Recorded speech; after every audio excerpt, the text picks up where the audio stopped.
நமச்சிவாயம். ஜெய் வராகி. ஆதித்யாய சோமாய மங்களாய புதாய ச குரு சுக்ர சனிபியஸ்ச ராகவே கேதவே நமோ நமஹ. ஆதித்யாதி நவகிரகங்களையும் என்னுடைய குருநாதரையும் இந்த பஞ்சபூதங்களையும் பிரபஞ்சத்தையும் அடியேன் நமஸ்கரிக்கிறேன். உலகம் முழுவதும் வாழக்கூடிய எனதருமை அன்பு பக்தர்களே, புரட்டாசி மாத ராசி பலன்கள். இந்த புரட்டாசி மாதம் சூரிய பகவான் கன்னி ராசியிலே சஞ்சாரம் செய்யக்கூடிய ஒரு அற்புதமான காலம். ஏன்னா கன்னியை விட்டு சூரியன் துலாத்துக்கு போயிட்டார்னா நீச்சமாயிடுவார். அதன் பிறகு வரக்கூடியதெல்லாம் வளர்ச்சிக்கான காலங்கள். புரட்டாசி மாதம் ஒரு புண்ணியமான மாதம். அதிலும் குறிப்பாக ஏற்கனவே கன்னி ராசியில் கேது பகவான் இருக்கின்றார். அவரோடு சேர்ந்து சூரியன் புதன் இந்த இரண்டு கோள்களும் கன்னி ராசியிலே சஞ்சாரம் செய்கின்றன. ஒரு மிக முக்கியமான விஷயம் என்னன்னு கேட்டிங்கன்னா, இந்த புரட்டாசி மாதத்தில் குரு பகவான் வக்ரம் அடைகிறார். கிட்டத்தட்ட புரட்டாசி மாதம் 25ஆம் தேதி வாக்கிலே, ஆங்கிலம் தேதி சரியாக அக்டோபர் 10ஆம் தேதி அன்றைய தினம் குரு பகவான் வக்ரகதி அடைகிறார். சனி பகவான் வக்ரத்தில் இருக்காங்க. அப்போது 4 கிரகங்கள் வக்ரகதியில் இருக்கின்றன. அப்போ இப்பேற்பட்ட புரட்டாசி மாதத்தில் யாருக்கெல்லாம் ஆட்சி பலம் பெற்றிருக்குது அப்படின்னு பார்த்தோம்னா, சனி பகவான் மட்டுமே ஆட்சி பலம் பெற்றிருக்கிறார். அதோடு கூட கன்னி ராசியில் புதன் பகவான் ஆட்சி பலம் பெறுகிறார். செவ்வாய் பகவான் மிதுனத்திலும், அதே போல் சுக்கிரன் ஆட்சி பலம் பெற்றிருக்கிறார். ஒரு நல்ல சிறப்பான விஷயம். துலாம் ராசியிலே சுக்கிர பகவான் ஆட்சி பலம் பெற்றிருக்கிறார். சூரியன் அங்கு வருவாரே. ஆனால் இப்போ பிறக்கக்கூடிய பிள்ளைகளுக்கு, இந்த காலகட்டத்தில் பிறக்கக்கூடிய பிள்ளைகளுக்கு சூரியன் சுக்கிரன் சேர்க்கை ஏற்படுமே. ஆனால் அது நீச்சபங்க ராஜயோகமாக மாறிவிடும். அப்போ இந்த புரட்டாசி மாதத்தை பொறுத்தவரையிலே 3 கிரகங்கள் ஆட்சி பலம் பெறுகின்றன. ஒன்று புதன், மற்றொன்று சுக்கிரன், மற்றொன்று கிரகம் சனி பகவான். இந்த 3 கிரகங்களும் ஆட்சி பலம் பெறுகின்றன. எப்பொழுதும் போல மகாலட்சுமியின் வீடாக விளங்கக்கூடிய ரிஷபத்தில் குரு பகவான் வக்ர நிலையிலே அமைந்திருக்கிறார். குரு சூரியன் திரிகோண தொடர்பும், அதே சமயத்தில் சனிக்கும் குருக்கும் கேந்திர தொடர்பும் ஏற்படுகிறது. இந்த மாதத்தில் நம்ம பலன் சொல்லக்கூடிய வகை 2 தான். 2 கிரகம்தான். எதை அடிப்படையாக வச்சு இந்த தமிழ் மாத கிரகத்தை நம்ம ராசி பலனை சொல்ல போகிறோம் அப்படின்னா, சனி பகவானுக்கு கேந்திரத்தில் குரு பகவான், குருவுக்கு திரிகோணத்தில் சூரியன். அப்போ இந்த கிரக அமைப்புகள் தான் சனி குரு தொடர்பு, சூரியன் குரு தொடர்பு ஒரு மிகப்பெரிய தாக்கத்தை ஏற்படுத்தும். சனியும் குருவும் சேர்ந்தால் மிகப்பெரிய அது ஒரு ராஜயோகம், ஒரு மிகப்பெரிய பணக்கார யோகம், அது ஒரு மிகப்பெரிய ஒரு கோடீஸ்வர யோகம். நிறைய தொழிலதிபர்கள் அல்லது மற்றொருடைய பணத்திற்கு சொந்தம் கொண்டாடக்கூடியவர்கள், ஆங்கிலத்தில் பினாமி என்று சொல்லுவார்கள், அல்லது பல கோடிகளை கையாளக்கூடியவர்கள், பல கோடி அதிபராக விளங்கக்கூடியவர்கள், அதிகாரம் படைத்தவர்களாக விளங்கக்கூடியவர்கள். அப்போ இதுக்கெல்லாம் என்ன தொடர்பு இருக்கும்னு பார்த்தீங்கன்னா, நிச்சயமாக அவங்க ஜாதகத்தில் சனியும் குருவும் தொடர்பு இருக்கும். ஒன்று சனி குரு சாரம் வாங்கியிருப்பார், இல்லை குரு சனி சாரம் வாங்கியிருப்பார், இல்லை குருவும் சனியும் சேர்ந்திருப்பார்கள், இல்லை திரிகோணம் அல்லது கேந்திரத்தில் இருந்து தொடர்பை ஏற்படுத்தி கொள்ளுவார்கள். அப்பேற்பட்ட மிகப்பெரிய பணக்கார யோகம் இந்த சனி குரு தொடர்பு, அது இந்த புரட்டாசி மாதத்தில் ஏற்படுகிறது. அதே போல் சூரியன் குரு தொடர்பு, இது பணக்கார யோகம். சனி குரு பணக்கார யோகம்னா, சூரியன் குரு அபரிமிதமான ஒரு ராஜயோகம் அல்லது ஒரு ராஜபோகம் அப்படின்னு கூட நம்ம சொல்லலாம். ஆனால் நாம் இதெல்லாம் சொல்கிறோமே தவிர, இதெல்லாம் யாருக்கு பொருந்தும், யாருக்கு இது வந்து மேட்ச் ஆகும் அப்படிங்கிறது உங்களுடைய கர்மா, உங்களுடைய பர்த்து சார்ட்டு தான் தீர்மானிக்கும். இது பொருந்துமா, இது நடக்குமா, இது நடக்காதா, நடக்காதுன்னா ஏன் உங்களுக்கு நடக்காது, நடக்கும்னா எப்படி உங்களுக்கு நடக்கும், இதெல்லாம் உங்களுடைய பிறப்பு ஜாதகம் தான் பேசும். அப்போ நடக்காது அப்படின்னா அது நடத்திக்கிறதுக்கு நம்ம என்ன செய்யணும், என்ன மாதிரியான வழிபாடுகள் செய்யணும், எதை செஞ்சால் இந்த அதிர்ஷ்டங்கள் நமக்கு கிடைக்கும், இதெல்லாம் அவங்க பிறப்பு ஜாதகத்தை பார்த்து தான் சொல்ல முடியும். அப்படி பார்க்கின்ற பொழுது அன்பு பக்தர்களே, குரு சூரியன் தொடர்பு அபரிமிதமான ஒரு வளர்ச்சியை தருகிறது. அப்போது சனி குரு சூரியன், அதோடு மட்டுமல்லாது சூரியன் தனக்கு 2ஆம் பாவத்தில் சுக்கிரனை வைத்திருக்கிறார். 2ஆம் பாவத்தில் சுக்கிரனை வைத்திருக்கின்றார். சனி சுக்கிரன் திரிகோண தொடர்பு ஏற்படுகிறது. நிறைய திருமணமாகாத கன்னியர்களுக்கு திருமணங்கள் நடைபெறும். திருமண பந்தத்தில் இருக்கக்கூடிய அந்த கஷ்ட நஷ்டங்கள் விலகும். அதே போல் அந்த பிரிவுகள் இருக்குமே, ஆனால் பிரிந்த உறவுகள், கணவன் மனைவிகள், காதலர்கள் மீண்டும் ஒன்று சேருவதற்கு வாய்ப்புகள் உண்டு. ஸோ இது மாதிரி நிறைய டிப்ஸ் இருக்குது. பாருங்கள், நம்ம ஒவ்வொரு ராசிக்கும் தனித்தனியாக உங்கள் ராசிக்கு எப்படி இருக்குங்கிறத பார்த்துடலாம்.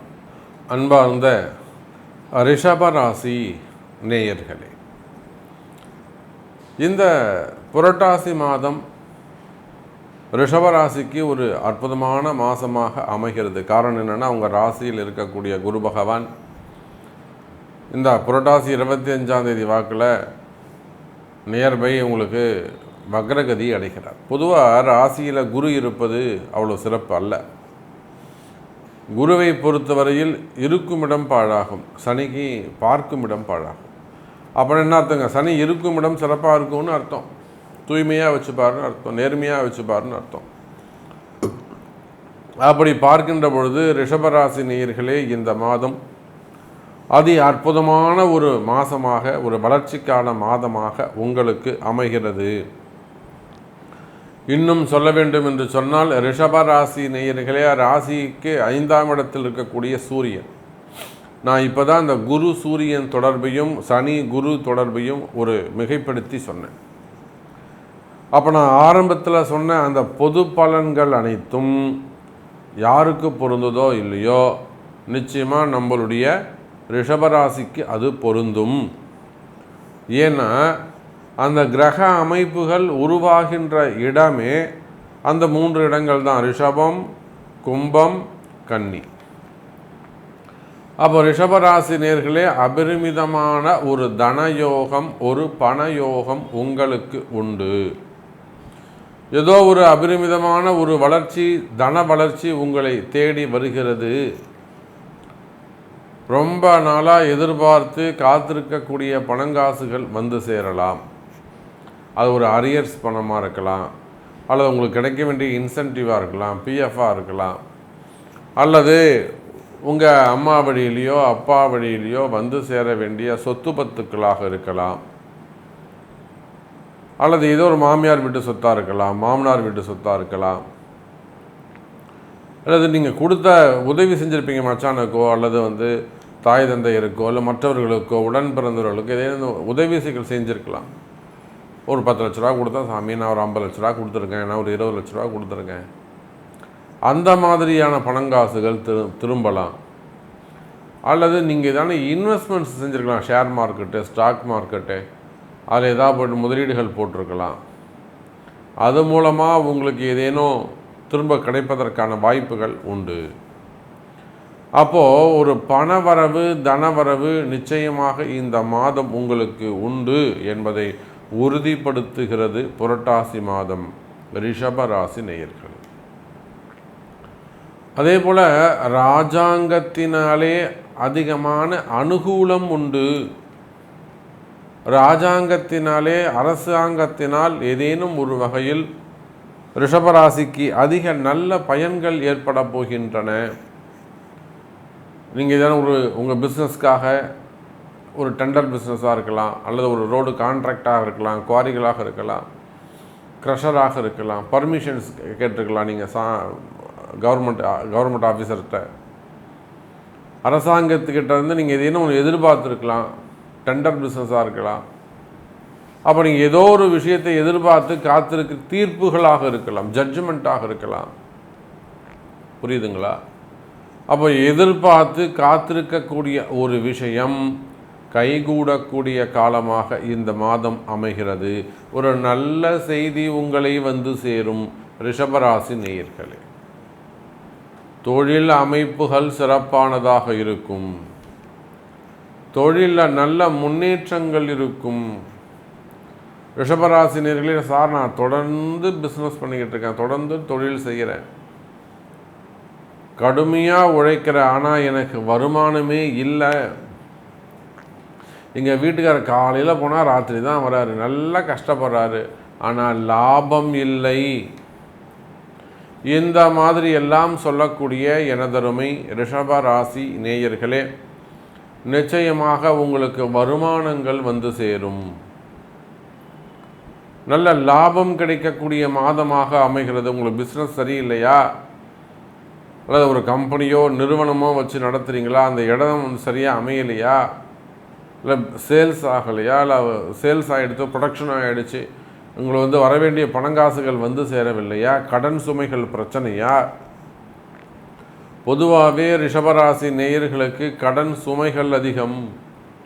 இந்த கடன் பிரச்சனை தீர்வதற்கு நம்ம எத்தனையோ பேருக்கு வழி காமிச்சிருக்கோம். எத்தனையோ கம்பெனிகளுக்கு, நிறுவனங்களுக்கு அந்த கடன் சுமையிலேருந்து நம்ம அவங்கள மீட்டெடுத்து வந்திருக்கோம். வெளியூர் வெளி மாநிலங்களுக்கெல்லாம் சென்று அந்த இடத்துல நம்ம யாகங்கள் ஹோமங்கள்லாம் செஞ்சு கொடுத்துருக்குறோம். அப்போ அதை போல் ரிஷபராசினியர்களே, கடன் சுமைகள் கடன் பிரச்சனைகள் இருக்குமே, ஆனால் அந்த கடன் பிரச்சனைகள் விலகும். வரவேண்டிய பணங்காசுகள் வந்து சேரும். தொழில் போட்டிகள், தொழில் எதிரிகள்,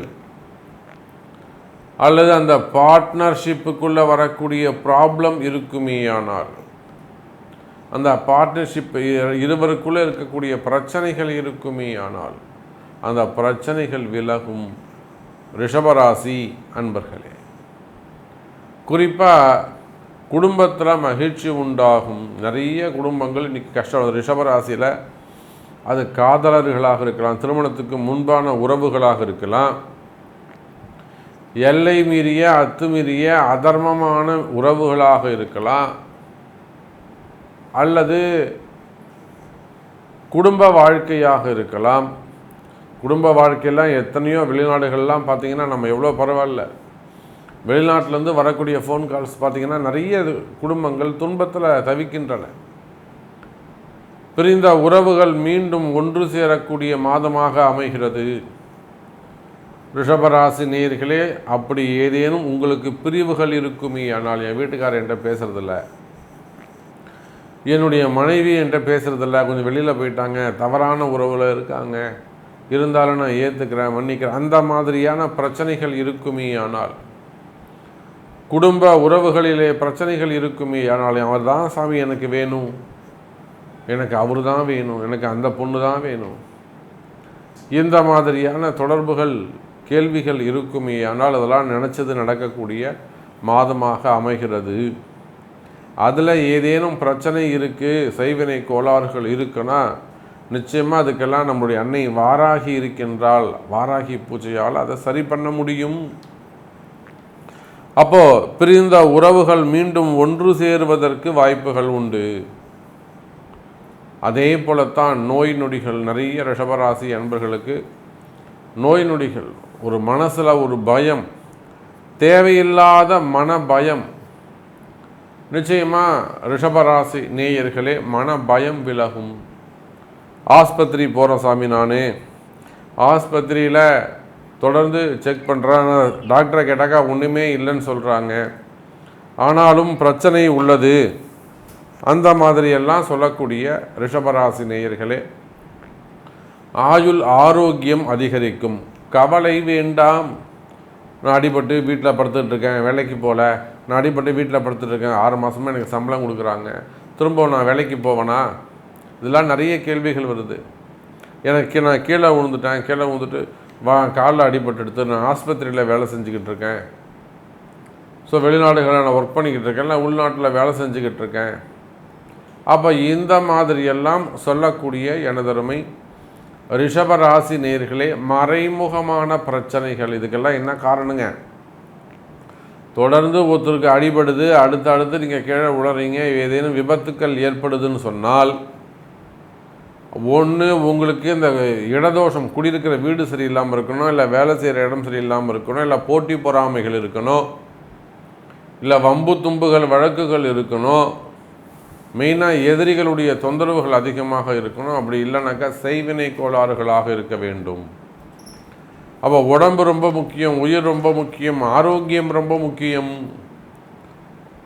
அந்த ஆரோக்கியமான வாழ்வு உங்களுக்கு வேண்டும் என்று சொன்னால் நிச்சயமாக ரிஷபராசினியர்களே அதுக்குரிய பரிகாரங்கள், பிராயச்சித்தங்கள், வழிபாடுகள் செய்து கொள்வது சிறப்பு. ரொம்ப ஜாக்கிரதையாக இருக்கணும், எச்சரிக்கையாக இருக்கணும். அப்போ ரிஷபராசினியர்களே, நோய் நொடிகள் விலகி ஆரோக்கியமான எதிர்காலம் உங்களுக்கு உருவாகும். கவலை வேண்டாம் ரிஷபராசினியர்களே. அப்போ இதுக்கு என்ன சாமி பண்ணுறது? நீங்கள் சொல்கிறது கரெக்டு, நான் என்ன சாமி பண்ணணும் அப்படின்னா, அதுக்கு உங்கள் பிறப்பு ஜாதகத்தை கொண்டு தான் பதில் சொல்ல முடியும். அதே போலத்தான் திருமண யோகங்கள். திருமண யோகத்தை பொறுத்தவரையில் ரிஷபராசினியர்களே அதி அற்புதமாக உள்ளது. நிச்சயமாக நடக்காத திருமணங்கள் கூட நடந்துடும். ரொம்ப நாள் அது நான் எப்பொழுதுமே சொல்லுறது உண்டு, பொண்ணுக்கு 40 வயசு ஆகுது சாமி, கண்டிப்பாக வாங்க கல்யாணம் பண்ணிடலாம், ஏற்பாடு பண்ணிடலாம், வாங்க, அம்பாள் இருக்கிற அன்னை வாராகி இருக்கிறாள், நல்லது நடக்கும். எங்கெங்கிருந்தோலாம் வந்து பார்க்குறாங்க. ஏன் உங்களுக்கு நல்லது நடக்காதா என்ன? தைரியம், நம்பிக்கையாக இருங்க, முழு நம்பிக்கையோடு வாங்க. 40 வயசில் பொண்ணு இருக்குது சாமி, தாராளமாக கல்யாணம் பண்ணலாம். திருமண யோகங்கள் கைகூடும். அதே போல தான் 2வது திருமணம், தடைப்பட்ட திருமணங்கள், தள்ளிப்போன திருமணங்கள், காதல் திருமணங்கள், திருமண யோகங்கள் கைகூடும். குழந்தை பாக்கியம், இந்த குழந்தை பாக்கியத்தை பொறுத்தவரையில் கணவன் மனைவி இருவருடைய ஜாதகமும் முக்கியம். அப்போ இருவருடைய ஜாதகத்தையும் வச்சுத்தான் நாம் பலன் சொல்ல முடியும். ஆகவே இன்னும் நிறைய விஷயங்கள் நம்ம பேசிக்கிட்டே போகலாம், சொல்லிக்கிட்டே போகலாம், அது எண்ணில் அடங்காது.